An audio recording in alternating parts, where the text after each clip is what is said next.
माता दी, स्वागत है आपका मेरे इस धार्मिक चैनल पर @अनीता धार्मिक ज्ञान पर। चलिए आज मैं आपको अपने इस वीडियो में भाद्रपद मास में ऋषि पंचमी कब है, इसका शुभ मुहूर्त कौन सा है और किस दिन हमें यह व्रत करना चाहिए और इस व्रत करने से क्या होता है, क्यों करती है औरतें इसका व्रत, इन सब की जानकारी दूंगी। ऋषि पंचमी व्रत की विधि इस प्रकार है। ऋषि पंचमी का व्रत मुख्य रूप से महिलाएं द्वारा किया जाता है। कहते हैं कि महिलाएं इस व्रत को विधि विधान से करती है, उसे भयंकर से भयंकर दोषों तक के राहत मिल जाती है। चलिए जानते हैं ऋषि पंचमी का व्रत की विधि क्या है। भगवान ब्रह्मा ने इस व्रत को कलयुग में सभी पापों का नाश करने वाला व्रत बताया है। विशेष रूप से महिला इस व्रत का पालन करती है। पुराने समय में महिलाओं को माहवारी के समय पूजा आराधना करने की कई नियम बताए गए थे और कहा जाता था कि जो महिला इन नियमों का पालन नहीं करती उसे दोष लगता है। इसी दोष से मुक्ति पाने के लिए महिलाएं ऋषि पंचमी का व्रत करती है। चलिए जानते हैं ऋषि पंचमी व्रत की विधि क्या है, ये व्रत क्यों रखा जाता है। ऋषि पंचमी के दिन सूर्योदय से पहले स्नान करके हल्के रंग के वस्त्र धारण कर ले। इसके बाद लकड़ी की चौकी पर सप्त ऋषियों की फोटो लगाए और वहीं पर एक जल से भरा कलश भी रखे। इसके बाद धूप दीप से सप्तऋषियों की विधि विधान से पूजा करें, उन्हें भोग लगाए, व्रत की कथा सुने, फिर अपने द्वारा जाने अनजाने में हुए गलतियों की माफ़ी मांगे। अंत में आरती करके प्रसाद सभी में बांट दे, फिर अपने घर के बड़े लोगों को पैर छुए। इसके बाद पूरे दिन फलाहार व्रत रखे, फिर रात में भोजन करके अपना व्रत खोल ले। इस बात का ध्यान रखें, इस दिन हल का बोया हुआ कोई भी अनाज नहीं खाना चाहिए। आज केवल पसाई धान का भी सेवन कर सकते हैं। कई जगह ये व्रत दोपहर तक ही रखा जाता है। ऋषि पंचमी के दिन साठी का चावल खाया जाता है, जिसे मोरधन भी कहते हैं। इसके अलावा इस दिन दही खाने की भी परंपरा है। हल से जुते अन्न का सेवन इस व्रत में न करें और न ही नमक खाए। ऋषि पंचमी के दिन सुबह जल्दी उठकर गंगा स्नान करना चाहिए। अगर आसपास में नदी न हो तो नहाने के पानी में गंगा जल डालकर स्नान करना चाहिए। कहा जाता है अगर ये व्रत एक बार उठा लिए जाए तो इसे हर वर्ष करना चाहिए। वृद्धावस्था में ही जाकर इसका उद्यापन होता है। इसके उद्यापन के दौरान कुछ बातों का विशेष ध्यान रखना चाहिए। इस व्रत के उद्यापन के लिए विधि विधान पूजा करके और फिर ब्राह्मण भोज करवाए। इस दौरान 7 ब्राह्मणों को सप्तऋषि का रूप मानकर उन्हें वस्त्र, अन्न, दान, दक्षिणा आदि चीज़ों का श्रद्धा अनुसार दान करें। कहते हैं ऋषि पंचमी का व्रत महिलाओं द्वारा सप्तऋषियों के सम्मान में किया जाता है और यह माना जाता है कि इस व्रत को करने से महिलाओं को मासिक धर्म के दौरान हुई अशुद्धियों से संबंधित पापों से मुक्ति मिलती है। यह व्रत विशेष रूप से महिलाओं के लिए महत्वपूर्ण माना जाता है क्योंकि यह उन्हें अपने पति के प्रति प्रेम, विश्वास और दीर्घायु की कामना करने में मदद करता है। चलिए आइए जानते हैं इसका शुभ मुहूर्त। इस बार ऋषि पंचमी 28 अगस्त को मनाया जाएगा। हिंदू पंचांग के अनुसार ऋषि पंचमी का पर्व भाद्रपद महीने के शुक्ल पक्ष पंचमी को मनाया जाता है। इस दिन विशेष रूप से महिलाएं व्रत रखती है।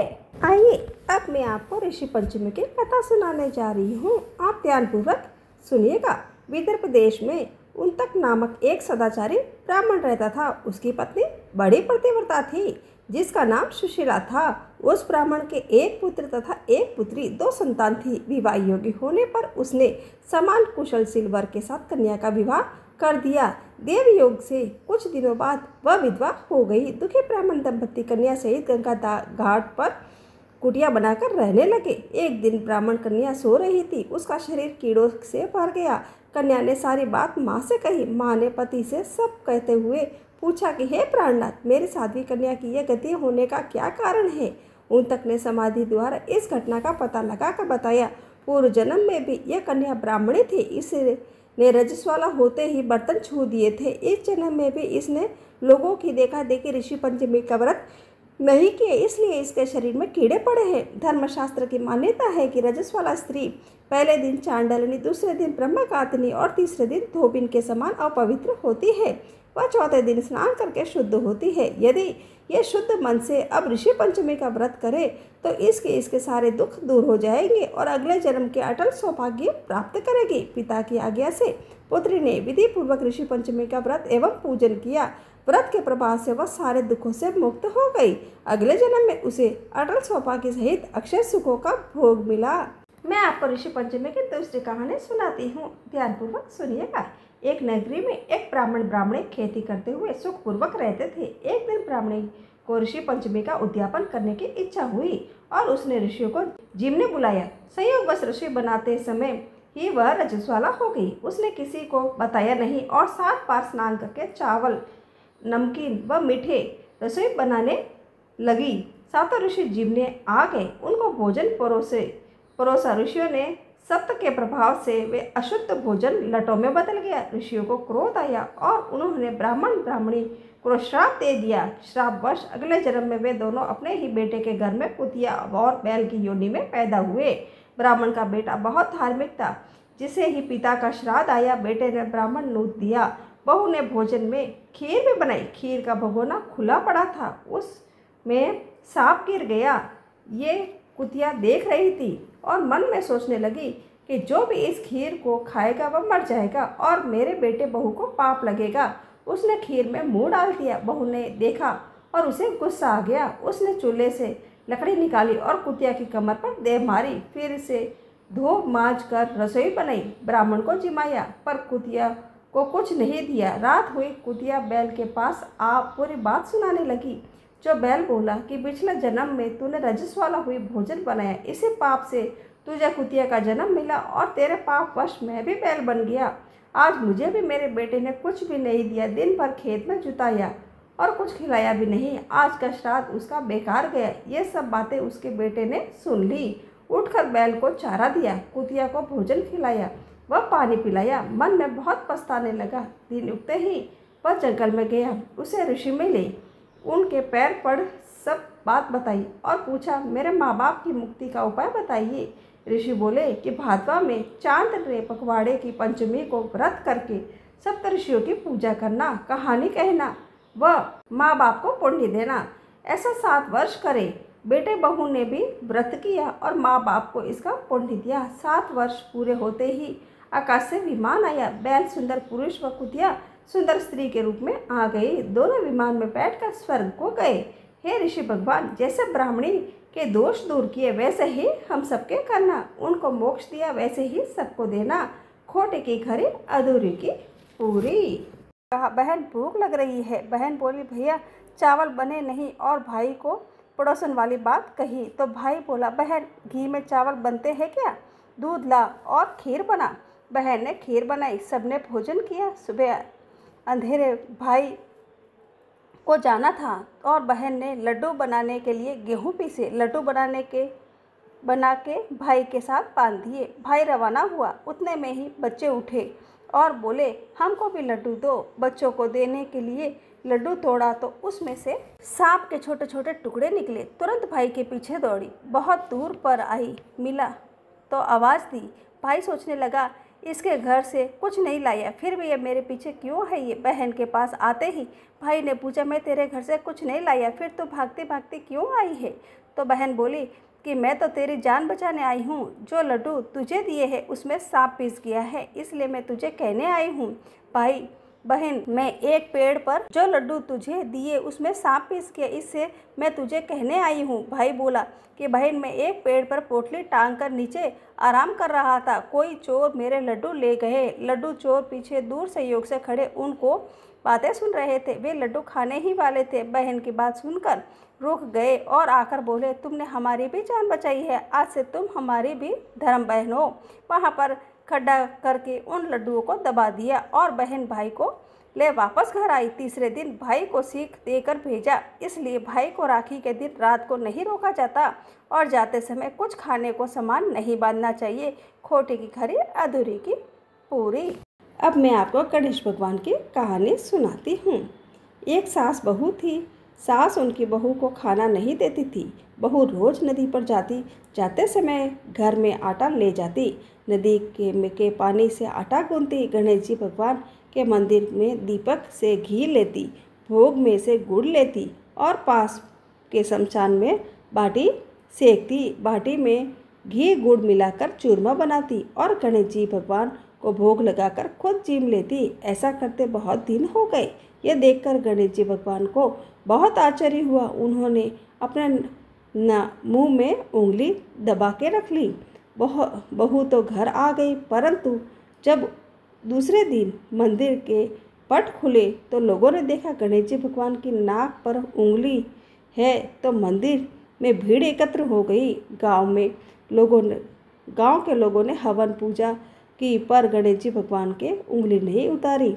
तब सारे गांव में कहलवा दिया कि जो कोई गणेश जी भगवान के नाक से उंगली हटवाएगा उसे राजा जी सम्मानित करेंगे। बहू ने सास से कहा कि सासू जी, मैं कोशिश करूंगी। तब सास बोली, इतने बड़े पढ़े पंडित विद्वान कोशिश कर लिए, तू क्या करेगी? सब लोग मंदिर के बाहर एकत्र हो गए। बहू घूंघट निकालकर अंदर गई, पर्दा लगाया और गणेश जी से हाथ जोड़कर बोली, विघ्नहर्ता, मैं मेरे घर से आटा लाती, लोगों का चढ़ाया घी गुड़ लेती, शमशान में बाटी सेकती, उसमें आपको क्या आपत्ति हुई? आपको मुंह में उंगली हटानी पड़ेगी। गणेश जी ने सोचा, इसकी बात तो माननी ही पड़ेगी। इससे पहले मेरे भोग लगाया, यह तो मेरी भक्त है। गणेश जी भगवान ने उंगली हटा ली और बहू को आशीर्वाद दिया कि इस गांव में सभी प्रेम से रहेंगे। बहू मंदिर से बाहर आई। गणेश सब गांव वालों ने कहा कि बहू, तूने उंगली कैसे हटवाई? तू तो जादूगरनी है रे। तब बहू ने सारी बात गांव वालों को बताई। मेरी सास मुझे खाना नहीं देती, तब मैं घर से आटा लाकर नदी के पानी से आटा लगाकर बाटी बनाकर शमशान में सेक कर गणेश जी के दीपक से घी, प्रसाद में से गुड़ चुराकर गणेश जी को भोग लगाकर खुद खा लेती। इसलिए गणेश जी को आश्चर्य हुआ। उन्होंने इसलिए मुंह पर उंगली रख ली और मेरी प्रार्थना पर उंगली हटा दी। मुझे वरदान दिया कि अब मैं इस गांव में सबसे प्रेम से रहेंगे। इस प्रकार मेरी गणेश जी की कहानी पूरी हुई। अब मैं आपको बृहस्पतिवार की कथा सुनाती हूँ। प्राचीन समय की बात है। एक नगर में एक बड़ा व्यापारी रहता था। वह जहाजों में माल लदवाकर दूसरे देशों में भेजा करता था। वह जिस प्रकार अधिक धन कमाता था, उसी प्रकार जी खोलकर दान भी करता था। परंतु उसकी पत्नी अत्यंत कंजूस थी। वह किसी को एक दमड़ी भी नहीं देती थी। एक बार सेठ जब दूसरे देश व्यापार करने गया तो पीछे से बृहस्पति देव ने साधु वेश में उसकी पत्नी से भिक्षा मांगी। व्यापारी की पत्नी बृहस्पति देव से बोली कि हे साधु महाराज, मैं इस दान और पुण्य से तंग आ गई हूँ। आप कोई ऐसा उपाय बताइए जिससे मेरा सारा धन नष्ट हो जाए और मैं आराम से रह सकूँ। मैं ये धन लूटता हुआ नहीं देख सकती। बृहस्पति देव ने कहा, हे देवी, तुम बड़ी विचित्र हो। संतान और धन से कोई दुखी होता है। अगर अधिक धन है तो इसे शुभ कार्यों में लगाओ। कुंवारी कन्याओं को विवाह करवाओ, विद्यालय और बाग बगीचों का निर्माण करवाओ। ऐसे पुण्य कार्य करने से तुम्हारा लोक परलोक सार्थक हो सकता है। परंतु साधु की इन बातों से व्यापारी की पत्नी को खुशी नहीं हुई।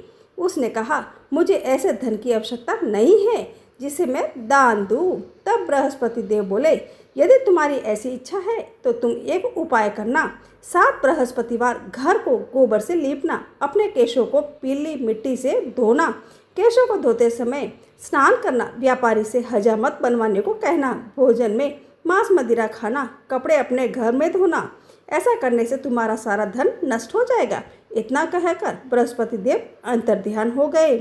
व्यापारी की पत्नी ने बृहस्पति देव के कहे अनुसार 7 बृहस्पतिवार वैसा ही करने का निश्चय किया। केवल 3 बृहस्पतिवार बीते ही थे कि उसी समस्त धन नष्ट हो गया और वह परलोक सिधार गई।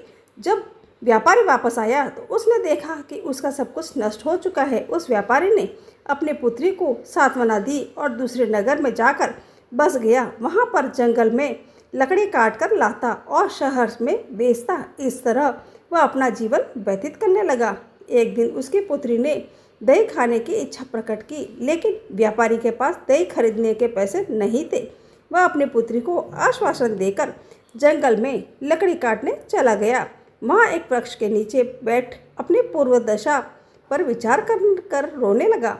उस दिन बृहस्पतिवार था। तभी वहाँ बृहस्पति देव साधु के रूप में सेठ के पास आए और बोले, हे मनुष्य, तू इस जंगल में किस चिंता में बैठा है? तब व्यापारी बोला कि हे महाराज, आप सब कुछ जानते हैं। इतना कहकर व्यापारी अपनी कहानी सुनाकर रो पड़ा। बृहस्पति देव बोले, देखो बेटा, तुम्हारी पत्नी ने बृहस्पति देव का अपमान किया था, इसी कारण तुम्हारा यह हाल हुआ है। लेकिन अब तुम किसी प्रकार की चिंता मत करो।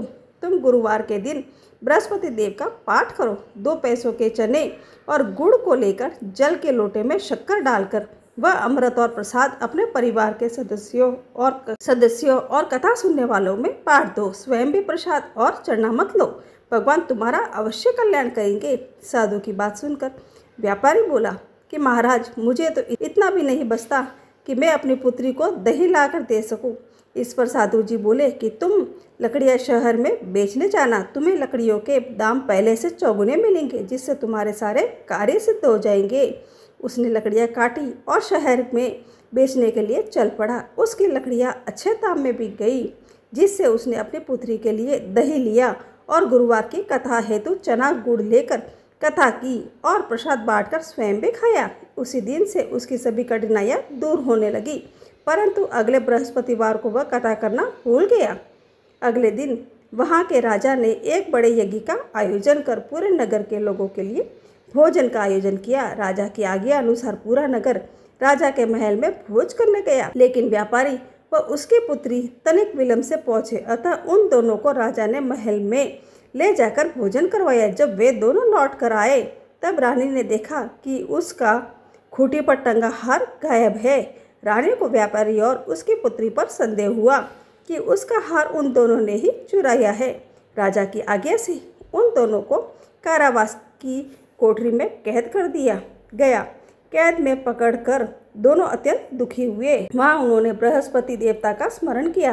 बृहस्पति देव ने प्रकट होकर व्यापारी को उसकी भूल का आभास करवाया और उन्होंने सलाह दी कि गुरुवार के दिन कैद खाने के दरवाजे पर तुम्हें 2 पैसे मिलेंगे। उनसे तुम चने और मुनक्का मंगवाकर विधि पूर्वक बृहस्पति देवता की पूजा करना, तुम्हारे सब सारे दुख दूर हो जाएंगे। बृहस्पतिवार को कैद खाने के द्वार पर उन्होंने 2 पैसे मिले। बाहर सड़क पर एक स्त्री जा रही थी और उस स्त्री को बुलाकर व्यापारी ने गुड़ चना लाने को कहा। इस पर वह स्त्री बोली कि मैं अपनी बहू के लिए गहने लेने जा रही हूँ, मेरे पास समय नहीं है। इतना कहकर वह चली गई। थोड़ी देर बाद वहाँ से एक और स्त्री निकली। व्यापारी ने उसे बुलाकर कहा कि बहन, मुझे बृहस्पतिवार की कथा करनी है, तो मुझे 2 पैसे का गुड़ चना ला दो।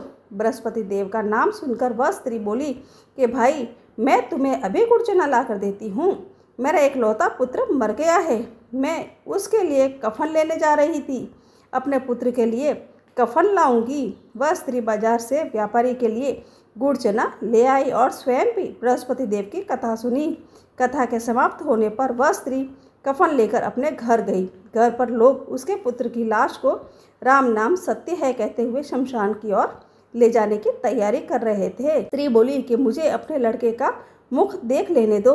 अपने पुत्र का मुख देखकर उस स्त्री ने उसके मुंह में प्रसाद और चरणामृत डाला। प्रसाद और चरणामृत के प्रभाव से वह पुनः जीवित हो गया। पहली स्त्री जिसने बृहस्पति देव का निरादर किया था, पर जब अपने पुत्र के विवाह हेतु पुत्र वधू के लिए गहने लेकर लौटी, जैसे ही उसका पुत्र घोड़ी पर बैठकर निकला, वैसे ही घोड़ी ने ऐसी उछाल मारी कि वह घोड़ी से गिरकर मर गया।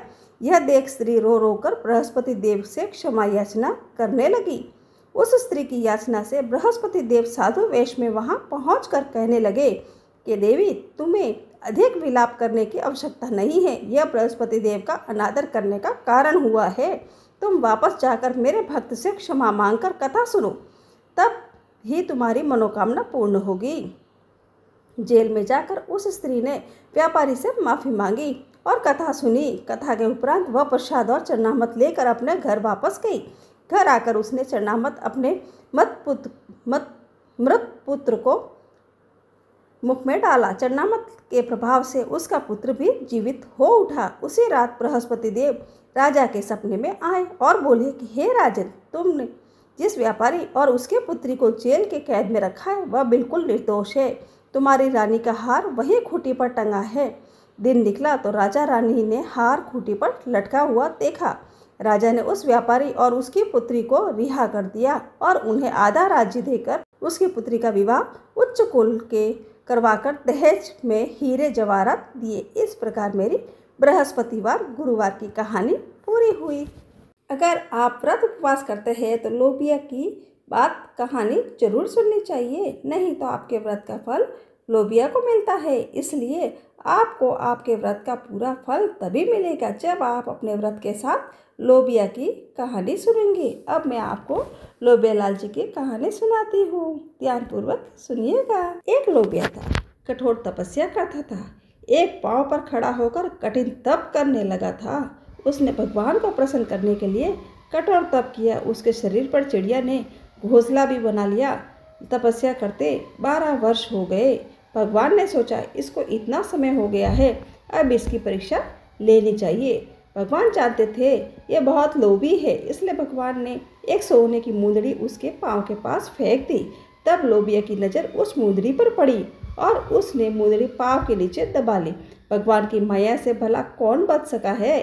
भगवान धरती पर आए और लोबिया से पूछा, ए लोबिया, तेरी तपस्या क्षीण हो गई है, तुझे इस तपस्या का फल नहीं मिलेगा। तब लोबिया ने अपनी गलती मानी और भगवान जी के चरण पकड़ लिए और पूछा कि हे भगवान, इस तपस्या का क्षीण कैसे जाएगा। तब भगवान ने उस पर दया आ गई और उन्होंने कहा, यदि रोटी बनाकर बाटियाँ नहीं बनावे तो फल तुझे मिलेगा। अगर आखिरी रोटी कुत्ते को नहीं बनाई तो फल तुझे मिलेगा। ब्राह्मण को जिमा कर दक्षिणा नहीं दी तो फल तुझे मिलेगा। सब कहानियाँ बोलने के बाद अगर तेरी कहानी नहीं सुनेगी तो फल तुझे मिलेगा। तभी से सभी व्रत की कहानी सुनने के बाद लोबिया की कहानी सुनी और कही जाती है। जब हमारी सभी कहानियाँ पूरी होती है तब आड़ी बाड़ी की कहानी बोलना चाहिए। आड़ी बाड़ी सोना की बाड़ी, जी में बैठी कान कुआड़ी, कई मांगे 36 करोड़ देवता मांगे, बाड़ी सींचा कई होवे, अन्न होए धन होए, लाज होए लक्ष्मी होए, बिछड़िया को मेल होए, निपुति को पुत्र होए, सासू को पुरुषन, बहू को जिमन, ओढ़ पाई तपसी, जेम पाई लपसी, भाई को थान, भौजाई को मान, थाने थारो वार तारो फल, और माने मारो व्रत को फल। इस प्रकार मेरी सारी कहानियाँ की कहानी समाप्त हुई। आपको अगर ये मेरी कहानियाँ पसंद आई है तो आप मेरी वीडियो को लाइक करें, शेयर करें और सब्सक्राइब करना मत भूलें। जय माता दी।